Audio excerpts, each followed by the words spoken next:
Hey everybody, let's welcome back to LIV Golf Adelaide 2025. We are thrilled to be joined today by the captain of Smash GC, Brooks Koepka, the Premier of South Australia, and our new CEO, Scott O'Neill. Welcome everybody. Premier, we are back for year 3 of LIV Golf Adelaide, and this year is shaping up to be the biggest event of all time in LIV Golf history. We've seen continued growth year on year with both attendance and the economic impact to South Australia. Can you just tell us how important LIV Golf Adelaide is to South Australia in this market? It's a big deal, Jamie. I mean, in that first year, we had high hopes for what LIV would do to our city and our state economically, but we also appreciated it was likely to start from a modest place, given that LIV Golf was very much in its infancy. And then, of course, year 1, it shoots the lights out and exceeded everyone's expectations. So pretty rapidly, we changed our thinking to evolve from, we hope this goes well, to, right, how do we now maximise this opportunity? How do we take that base and turn it into a genuine year-on-year growth proposition? And that's not easy to do when you are starting from a relatively high base in short time. So to see this year more tickets sold than the previous 2 years, to see our hotels more full and forward sales at over 10% up, to see more tickets being sold yet maintaining that level of about 40% of all tickets being sold to people from either interstate or overseas is something we're very grateful for. We don't get this opportunity without LIV investing their confidence in the partnership between the South Australian government and themselves. And I think it's been a reciprocally advantageous relationship, and we just want that to continue. But, I've had a chance to have a quick look around at some of the infrastructure here that's been set up. There are, new elements to it. There is more capacity. The weather's looking good for the weekend. But the most important thing from my perspective isn't just the crowd numbers or the hotel rooms being full.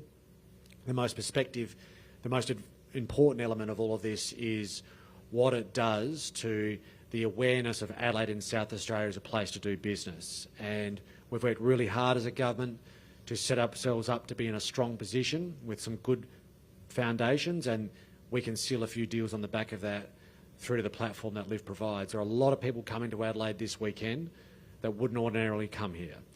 From interstate in particular, some serious corporate types, and by the end of the weekend I'll be hoarse after cheering their ear out, but that's an opportunity that this platform provides, but we're grateful for. Premier, why do you think that South Australia and Australia as a whole has embraced LIV Golf so wholeheartedly? The short answer, and hopefully I don't say anything that... I was just going to say the last answer, what he said. That was pretty good. Look, there are 2 reasons. One, because Australian golf wasn't getting the recognition that it deserves from investors and the rest of the world.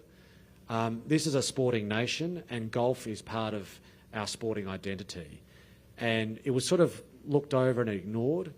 I mean, Australian golf fans could only dream of having a Brooks Koepka playing here amongst all of the others. Like, it was seen as a fantasy. LIV Golf gave the opportunity to achieve that. So naturally, fans responded. That's the first reason. The second reason is the LIV product itself. Beyond the superstars, the feel walking around a LIV event is unique. It's a bit different, and it accords with the egalitarian nature of Australia, that idea that things should be accessible, slightly more relaxed, taking the golf seriously, but not taking each other too seriously, not taking ourselves too seriously. That's part of who we are. So when you can get in the proximity of a superstar like Brooks, but do it while you're wearing shorts and a beer in your hand and just a bit of music in the background, and then when the party starts later on to really throw yourself at it, that's Australia. So it's the opportunity that LIV presented for high quality professional golf in Australia, tick, but then the product accords with who we are as a country. So it's just a beautiful synergy that comes to life. And you've talked about how Australia is a sporting nation, and LIV Golf has cemented itself in Australia's sporting calendar in such a short amount of time. Right before us is the Australian Open, then LIV Golf, and then the Grand Prix. Is that a testament to what we've been able to accomplish in 3 short years? I mean, this is now at the pinnacle of Australian sporting events to attend. It is now on people's bucket list. You know, once upon a time they'd say, oh, you know, you ask a young teenager, what's your sporting bucket list in Australia? And you might have, you know, an AFL grand final, get to the Australian Open. Well, now, LIV Golf is on that list. Like, people want to do it. But to do that, they're legacy events that have built a reputation. The Melbourne Cup is another one. That built a reputation over 50 to 100 years. We've done it in 3 years. The one thing I'd say is this. We can't take it for granted. Not LIV, not the host city, which we hope to be us in the long term. You can't take it for granted. You've got to earn the right, for people, particularly in an economic environment where costs are going up.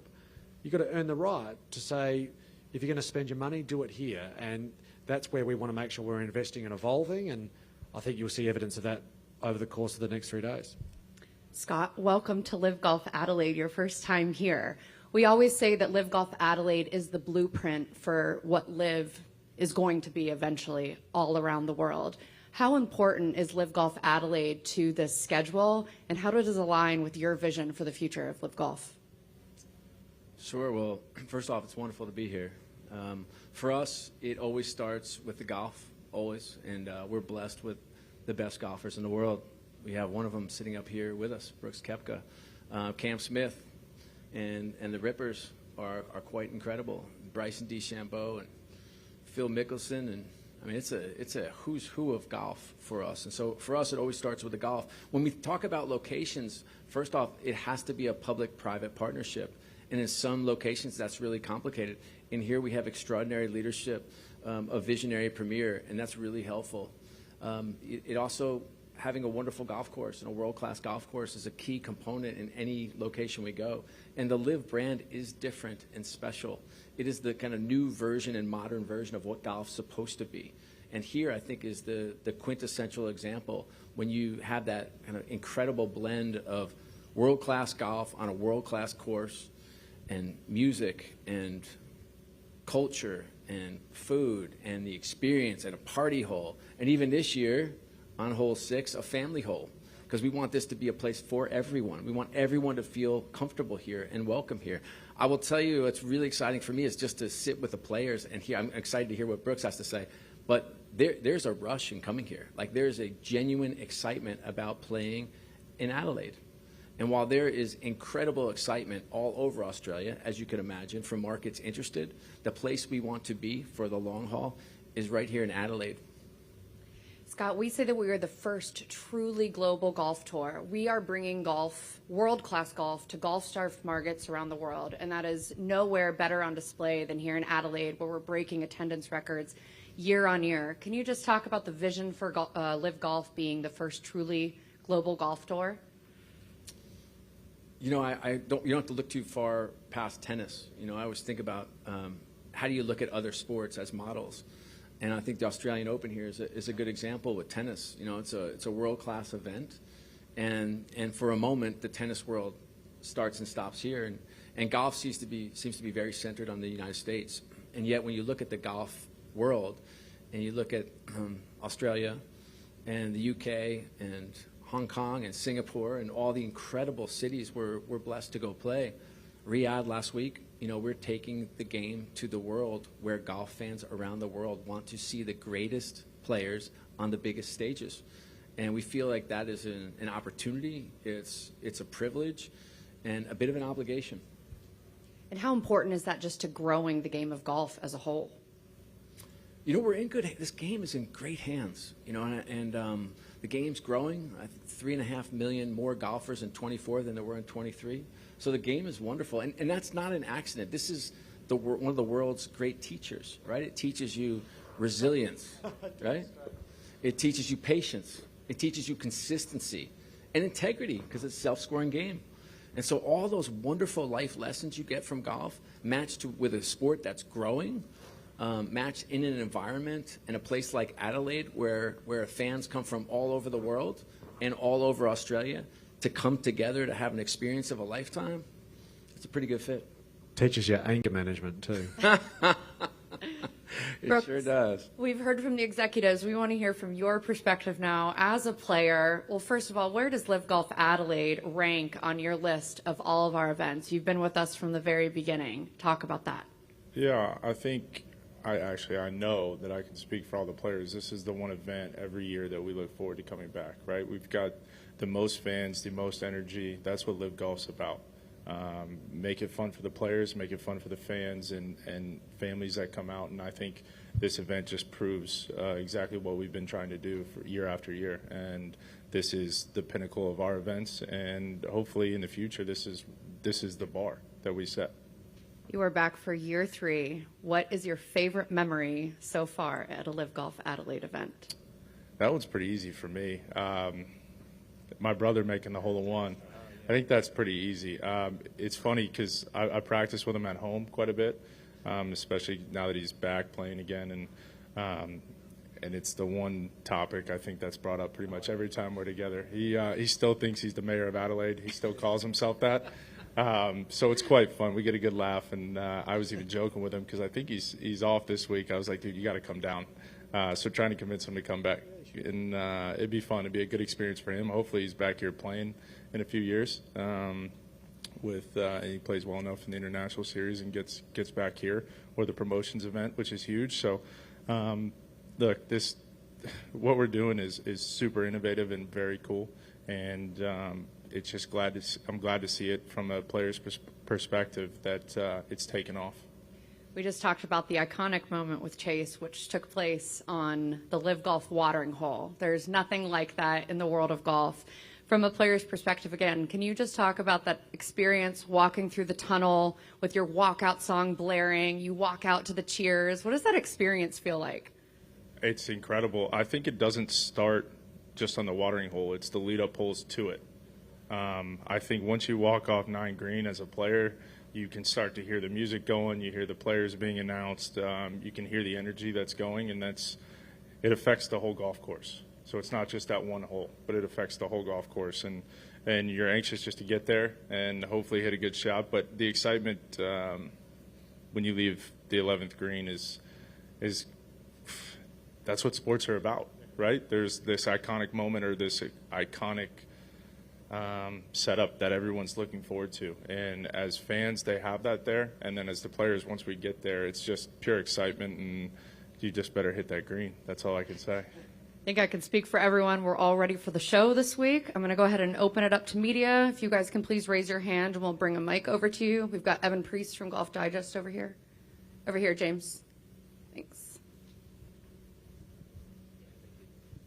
Question for Brooks. You've basically won on every tour at every stage all around the world. What's the common denominator that makes a great golf tournament that you see at LIV Adelaide? To me, I think number one, a good golf course and the fans. The fans are what get us going. You look at any other sport, lacrosse, it's amazing to me, right? You always have a home base, so there's home fans that are cheering for you. But golf, there's never an actual true home base, unlike the Rippers here this week. And you can see that's probably why they played so well last year, right? You've got, if there's an excitement or a buzz going on as a player, that gets you excited. And they do a phenomenal job. The fans are incredible here. And this is, like I said, that's why I think I can speak for every player. That's why there's so much excitement and buzz coming to this place. Follow up, obviously with the announcement of the exemptions into the US Open and the Open Championships, not something you have to think about now as a multiple major winner, but how good is that for the Joaquims and the Taylor Gooches of the league to have that in place? Yeah, this is the first step of many, I think, that we're looking to take. It's the opportunities there. I think the organizations around the world, the RNA, the USGA, they're looking at LIV Golf as part of the golf ecosystem now. With that is a huge, huge step forward for us.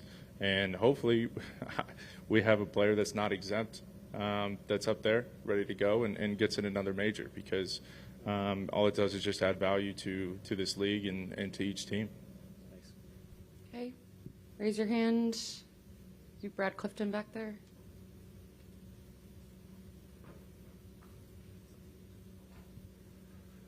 G'day guys, Brad here from Golf Digest. Great to see you all back again. interested to get your thoughts. It's a bit weird not seeing Greg up here at LIV Golf Adelaide. I know Pete, obviously from the starting point, had a great time with Greg and planning what this has become. Just interested to see if there's any involvement in Greg in the tournament moving forward, and Scott, a warm welcome and big shoes to fill. Just 10 and a half here for sure. You know, whenever you take on a new opportunity, you always, if you're smart and humble enough and earnest enough, you spend quite a bit of time with your predecessor. Mine just happens to be one of the greatest golfers of all time, of which I am not, sadly. I can attest to that. We did play last week. I did outdrive you. I had a 200-yard head start. You know, in the pro-ams, they put the pros way back, and we're up a bit. But it was a glory moment for me. But nonetheless, Greg is an icon. He's a friend. He is the reason I'm here today. I spent quite a bit of time with him in my 30-day lead-up to this role and every day since, engaging, asking questions, and learning. And I hope that he is part of LIV forever. We just had a board meeting last week. He sits on the board, which is another wonderful testament that we can tap into his experience, his leadership, his friendship. And he challenges, too, at the board meeting. I was hoping for a friendly on the other side of the table, but he mixes it up pretty good. So, no, it's quite a gift to have him as part of LIV. I feel like, you know, he was the right person at the right time, and I hope I can stand on the shoulder of giants and move the league forward. You know, I'm very different. You know, I don't come from the golf world, but I do come from the world of sports, American sports. And I'm really proud, humbled, and inspired to be able to walk behind him and take this league forward. And now I'll add to that just from the South Australian government's perspective.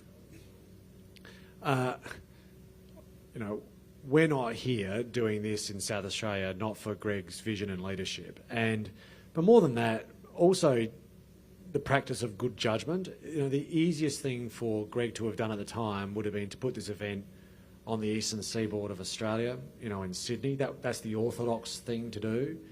And he exercised the judgment to take a risk and put it here in Adelaide, and the rest is history. It worked. And to that end, I don't just have a sense of gratitude. I have a hope and an expectation that to the extent that Greg is able to be involved in the event in the future, that's obviously something we want to embrace. And Scott and I were talking about this earlier, and you know, we're really happy about it. I'm catching up with Greg over the next couple of days, which will be great, just to catch up as a mate as much as anything else, but also just to talk about ideas in golf more broadly. I think that the thing that I'm aware of, and you know, you forgive me for not wanting to make sure that South Australia puts top of its mind, is there is an Olympics coming to this country in the not too distant future. Greg's now on the organising committee.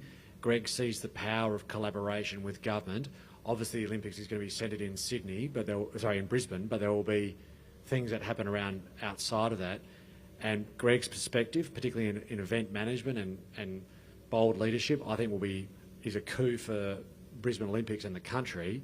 But more broadly, from South Australia's perspective, an opportunity to be able to engage in a lasting and ongoing way. And we'd be crazy not to capitalise on that in every moment. So we don't see sort of, you know, obviously there's been a really smooth transition in LIV, and Scott's now the CE, and we're very grateful for Scott's stewardship as it goes into a growth and new phase. But that doesn't, from the South Australian government's perspective, our relationship with Greg will be enduring, and hopefully he's got a lot more to offer in a different context into the future. Okay, I believe we have one over there. Hi, Matt Smith, ABC News. Scott, two questions. One, are you relieved that it won't be a 43-degree day when the tournament starts? And secondly, is there any possibility of LIV playing a second event in Australia in the future? I'll take that. Which one you want to take, the weather or the from a weather standpoint, I'm always nice and comfortable in the air conditioning, so I'm more worried about Brooks. Now, you know, it's amazing with the stars we have in this league. They're fierce competitors, and they're ridiculously gifted athletes. And And I wish for a moment that golf fans around the world understood how hard these guys work in the off season to get themselves ready. It's quite a privilege just in my short tenure here to like recognize how, I mean, these guys are beasts. And so a little sun, a little heat, a little wind, a little rain, a little cold. I think that, you know, they're like the U.S. Postal Service a bit. You know, they just keep on chugging. And and the only time you'll hear a complaint is when they miss a putt. That's it. So from my perspective, it's beautiful to be out in the summer season. It's wonderful to feel some sun on my face, quite frankly, coming from the U.S. And we're thrilled to be here. Your second question was on a second event. You know, well, first off, we love the event here, and it's clearly proven itself as an elite golf market. When you show up with superstars, a constellation of stars as we have in this league, and you know, but I do feel like an intense and pressure and obligation for the markets of interest to bring golf around the world. And so at this particular moment, we're going to focus on Adelaide. Okay. There's one behind. Same question? Okay. Exactly the same question. That's amazing. No, you don't have to.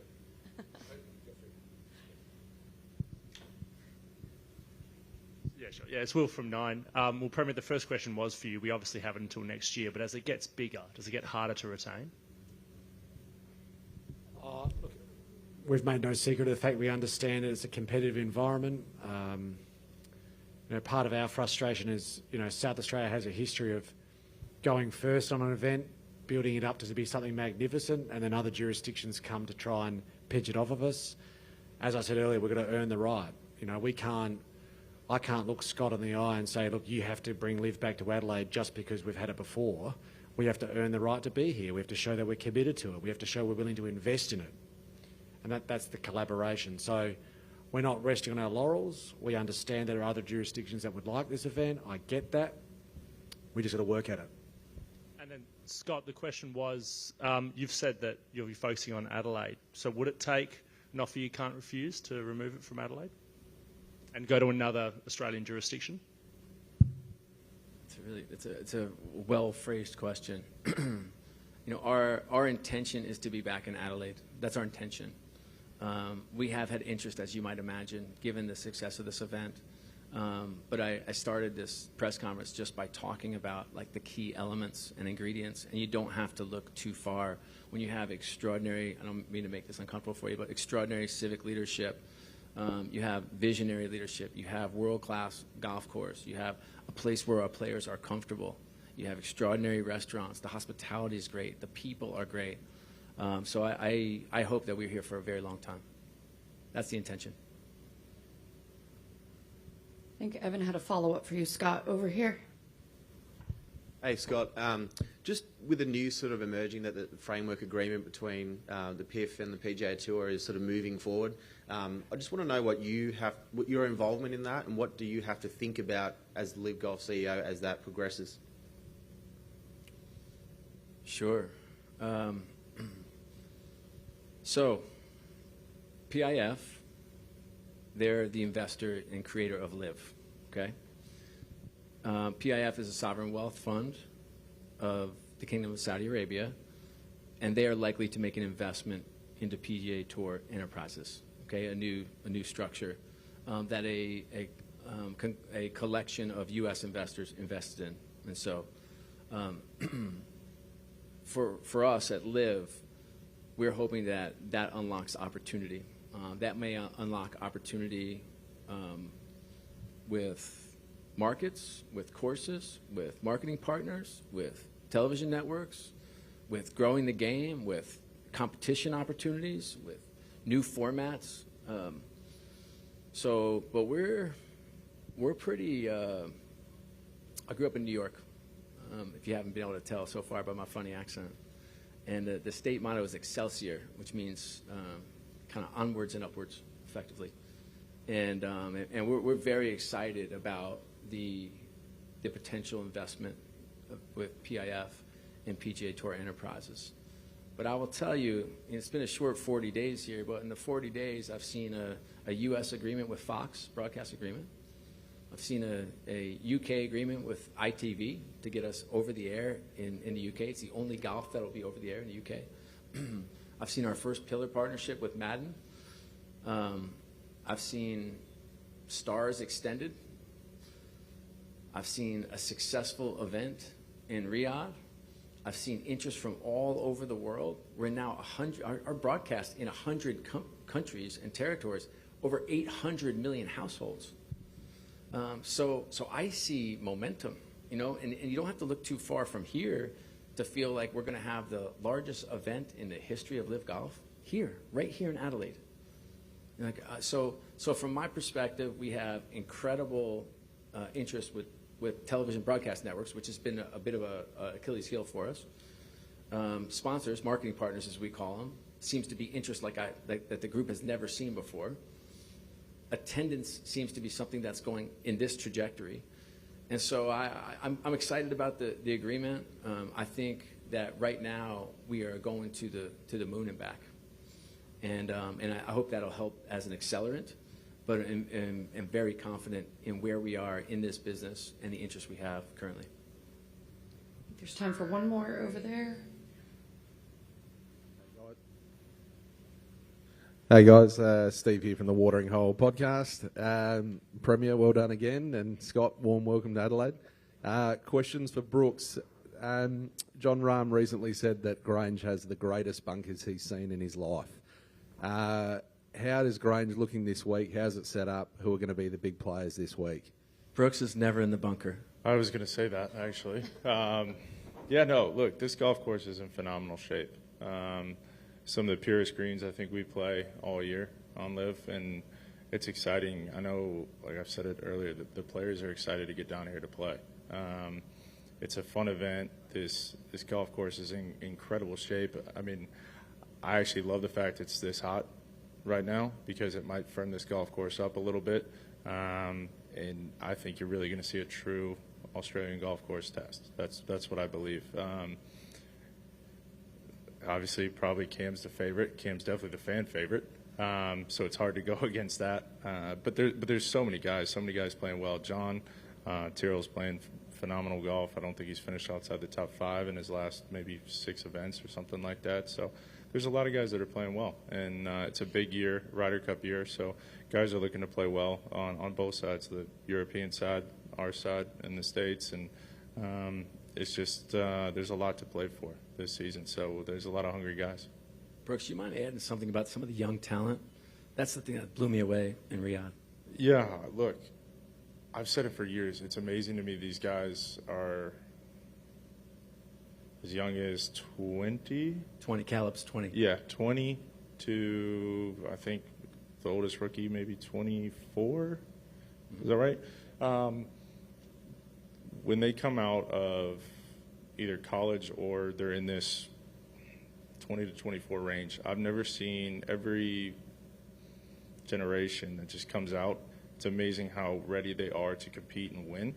And I think it's so impressive because I know where I was myself at 20, 24. I was just trying to figure it out and understand the game. And I don't really think until 26, 27, you start to kind of gather all that information and really progress.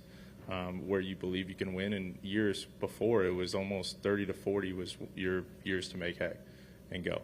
And these kids come out younger and younger, and they're ready to not just compete, but they're ready to actually win. And that's the huge difference. And you're starting to see it out here with a bunch of the younger guys coming. And then hopefully in 2, 3, 4 more years, we've got the next group of superstars lined up, ready to go. Thank you all so much for your time today. Premier, thank you for welcoming us with open arms year after year. Thank you to SATC, and let's show the world why this was named the world's best golf event. Let's go. Thank you, guys.